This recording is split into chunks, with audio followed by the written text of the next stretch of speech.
বজ্র কঠোর আওয়াজ তুলি পাহাড় ছাপিয়ে, হাল জামানার ফেরাউনের প্রাসাদ কাঁপিয়ে।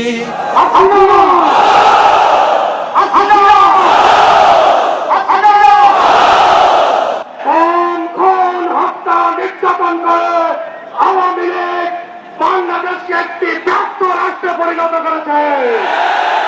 এদেশের সমৃদ্ধ অর্থনৈতিক কাঠামোকে ভেঙে ফেলেছে ব্যর্থ আওয়ামী লীগ সরকার।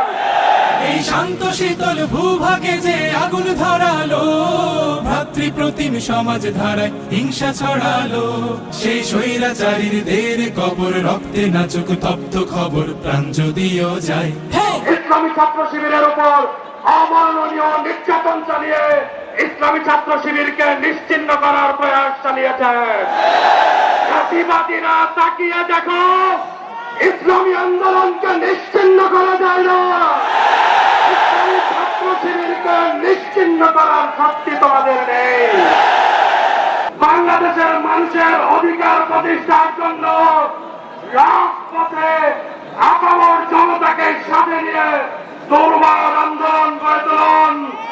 জাতিবাদের তক্তে পাউস ভেঙে চুরমার করার পূর্ব পর্যন্ত শিবির ক্ষান্ত হবে না ইনশাআল্লাহ। আয় তারুণ্য আয় আয় অগ্নিগিরির লাভার মতো উদ্গিরিত হই, দুঃখ শোকের মাঝেও চির উজ্জীবিত রই। আজকের এই সমাবেশ এই সরকার বেশিরভাগের সরকারের পতনের জন্য। আজকের এই সমাবেশ 2006 সালের 28 অক্টোবরের ঐতিহাসিক প্রতিশোধ গ্রহণ করার সমাবেশ। জনগণ জানাতে এসেছে শহীদের রক্ত বৃথা যেতে পারে না। জনগণ জানাতে এসেছে শস্ত্র চত্বরের রক্ত বৃথা যেতে পারে না।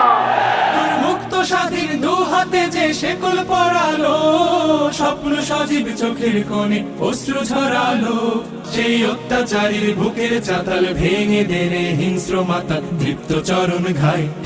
এই 28 অক্টোবর রোগী বৈঠা নিয়ে জামাত ইসলামী ছাত্র শিবিরের কর্মীদের উপরে হায়নার মতো ঝাঁপিয়ে পড়ে তাদেরকে হত্যা করেছিল।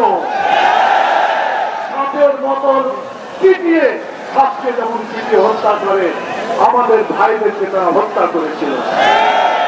আমরা প্রতিশোধ নিতে চাই।